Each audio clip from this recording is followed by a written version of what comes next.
ನಮಸ್ಕಾರ ಸ್ನೇಹಿತರೆ, ಗೃಹಲಕ್ಷ್ಮಿ ಯೋಜನೆಯ ಅಪ್ಡೇಟ್ಗೆ ನಿಮಗೆ ಸ್ವಾಗತ ಸುಸ್ವಾಗತ. ಸ್ನೇಹಿತರೆ, ಗೃಹಲಕ್ಷ್ಮಿ ಯೋಜನೆಯ 15ನೇ ಕಂತಿನ ಹಣ ಯಾವಾಗ ಬರುತ್ತೆ ಅನ್ನುವಂಥದ್ದಾದರೆ ಈ ವಿಡಿಯೋದಲ್ಲಿ ತಿಳಿಸ್ಕೊಡ್ತಿದ್ದೀನಿ. ಎಲ್ಲರೂ ವಿಡಿಯೋ ಕೊನೆವರೆಗೂ ನೋಡಿ. ಅದಕ್ಕೆ ಮುಂಚೆ ನೀವು ಯಾರಾದರೂ ಇನ್ನೂ ಚಾನಲ್ಗೆ ಸಬ್ಸ್ಕ್ರೈಬ್ ಮಾಡ್ಕೊಂಡಿಲ್ಲ ಅಂದರೆ ಈಗಲೇ ಚಾನಲನ್ನು ಪಟ್ಟಂತ ಸಬ್ಸ್ಕ್ರೈಬ್ ಮಾಡ್ಕೊಳ್ಳಿ. ಮತ್ತು ವಿಡಿಯೋಗೊಂದು ಲೈಕ್ ಆದರೆ ಕೊಡಿ. ನೀವು ಕೂಡ ಸಬ್ಸ್ಕ್ರೈಬ್ ಲೈಕಿಂದ ನಿಮ್ಗೆ ಇದೇ ರೀತಿ ಕಂಟಿನ್ಯೂಸ್ ಅಪ್ಡೇಟ್ಸ್ ಆದರೆ ಸಿಗ್ತಿರುತ್ತೆ. ಈಗಾಗಲೇ ಯಾರು ಸಬ್ಸ್ಕ್ರೈಬು ಲೈಕ್ ಮಾಡಿ ವಿಡಿಯೋ ನೋಡ್ತಿದ್ದೀರೋ ಎಲ್ಲರಿಗೂ ನನ್ನ ಒಂದು ಹೃದಯ ಪೂರ್ವಕ ಧನ್ಯವಾದಗಳು. ಸ್ನೇಹಿತರೆ, ನಿಮಗೆ ಈ ಹಿಂದೆ ವಿಡಿಯೋಸಲ್ಲಿ ಗೃಹಲಕ್ಷ್ಮಿ ಯೋಜನೆಯ 14ನೇ ಕಂತಿನ ಹಣ ಯಾವಾಗ ಬರುತ್ತೆ ಅನ್ನುವಂಥದ್ದಾದ್ರೆ ತಿಳಿಸ್ಕೊಟ್ಟಿದ್ದೆ. ನಾನು ನಿಮಗೆ ಇದೇ ನವೆಂಬರ್ 15ನೇ ತಾರೀಕು ಒಳಗಡೆ ನಿಮಗೆ ಗೃಹಲಕ್ಷ್ಮಿ ಯೋಜನೆಯ ಹಣ ಬರುತ್ತಂತ ಹೇಳಿದ್ದೆ. ನಿಮ್ಮೆಲ್ಲರಿಗೂ ಈಗಾಗಲೇ ಗೃಹಲಕ್ಷ್ಮಿ ಯೋಜನೆಯ 14ನೇ ಕಂತಿನ ಹಣ ಆದರೆ ನಿಮ್ಮ ಖಾತೆಗಳಿಗೆ ಜಮಾ ಆಗಿದೆ. ಅದು ನಿಮಗೂ ಗೊತ್ತು. ಬೇಕಾದ್ರೆ ನಿಮ್ಮ ಖಾತೆಗಳನ್ನು ಚೆಕ್ ಮಾಡ್ಕೊಳ್ಳಿ. 14ನೇ ಕಂತಿನ ಹಣ ಆದರೆ ನಿಮ್ಮ ಖಾತೆಗಳಿಗೆ ಬಂದಿದೆ. ಈಗ ಗೃಹಲಕ್ಷ್ಮಿ ಯೋಜನೆಯ 15ನೇ ಕಂತಿನ ಹಣ ಯಾವಾಗ ಬರುತ್ತೆ ಅನ್ನುವಂಥದ್ದಾದ್ರೆ ಈ ವಿಡಿಯೋದಲ್ಲಿ ತಿಳಿಸ್ಕೊಡ್ತಿದ್ದೀನಿ ಸ್ನೇಹಿತರೆ. ಗೃಹಲಕ್ಷ್ಮಿ ಯೋಜನೆಯ 15ನೇ ಕಂತಿನ ಹಣದ ಕುರಿತಾದ್ರೆ ಇಲ್ಲಿ ಹೇಳ್ತಿರುವಂಥದ್ದು ನಿಮಗೆ. ಇಲ್ಲಿ ಗೃಹಲಕ್ಷ್ಮಿ ಯೋಜನೆಯ 15ನೇ ಕಂತಿನ ಹಣ ಯಾವಾಗ ಬರುತ್ತೆ ಅನ್ನುವಂಥದ್ದನ್ನು ತಿಳಿದುಕೊಳ್ಳೋದಕ್ಕಿಂತ ಮುಂಚೆ ಒಂದು ಸ್ಮಾಲ್ ಅಪ್ಡೇಟ್ ಆದರೆ ಇದೆ. ಒಂದು ಪ್ರೀ ಬಸ್ ಕುರಿತು ಒಂದು ಅಪ್ಡೇಟ್ ಆದರೆ ಇದೆ. ಆ ಒಂದು ಅಪ್ಡೇಟ್ ಬಗ್ಗೆ ತಿಳಿಸ್ಕೊಟ್ಬಿಟ್ಟು ನಿಮಗೆ 15ನೇ ಕಂತಿನ ಹಣದ ಕುರಿತಾದ್ರೆ ತಿಳಿಸ್ಕೊಡ್ತೀನಿ.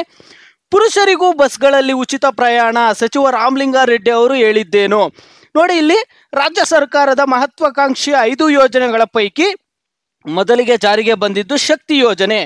ಈ ಯೋಜನೆಯಡಿ ಮಹಿಳೆಯರು ರಾಜ್ಯದ ಸಾರಿಗೆ ಬಸ್ಗಳಲ್ಲಿ ಉಚಿತವಾಗಿ ಪ್ರಯಾಣಿಸುತ್ತಿದ್ದಾರೆ.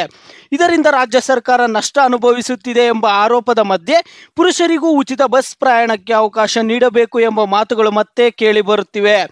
ಈ ಕುರಿತು ಕರ್ನಾಟಕ ಸಾರಿಗೆ ಸಚಿವ ರಾಮಲಿಂಗಾರೆಡ್ಡಿ ಅವರು ಪ್ರತಿಕ್ರಿಯಿಸಿದ್ದಾರೆ.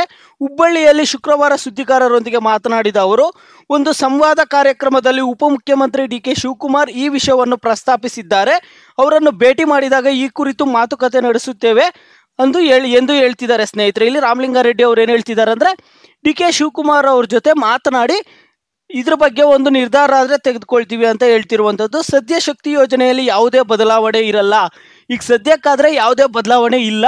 ಮುಂದಿನ ದಿನಗಳಲ್ಲಿ ಡಿ.ಕೆ. ಶಿವಕುಮಾರ್ ಅವ್ರ ಜೊತೆ ಚರ್ಚೆ ಮಾಡಿ ಗಂಡಸರಿಗೂ ಫ್ರೀ ಬಸ್ ಕೊಡಬೇಕಾ ಬೇಡ ಅನ್ನುವಂಥದ್ದನ್ನು ಥಿಂಕ್ ಮಾಡ್ತೀವಿ ಅನ್ನುವಂಥದ್ದಾದರೆ ಹೇಳ್ತಿದ್ದಾರೆ. ಎಲ್ಲ ಗ್ಯಾರಂಟಿ ಯೋಜನೆಗಳಂತೆ ಇದು ಸಹ ಮುಂದುವರಿಯಲಿದೆ. ಸದ್ಯಕ್ಕೆ ಶಕ್ತಿ ಯೋಜನೆಯಡಿ ಸಾರಿಗೆ ಸಂಸ್ಥೆಗಳ ಬಸ್ಗಳಲ್ಲಿ ಪುರುಷರಿಗೆ ಉಚಿತ ಪ್ರಯಾಣದ ಸೌಲಭ್ಯ ಕಲ್ಪಿಸುವ ಪ್ರಸ್ತಾವನೆ ಸರ್ಕಾರದ ಮುಂದಿಲ್ಲ ಎಂದು ಅವರು ಸಚಿವ ರಾಮಲಿಂಗಾರೆಡ್ಡಿ ಸ್ಪಷ್ಟಪಡಿಸಿದ್ದಾರೆ ಸ್ನೇಹಿತರೆ.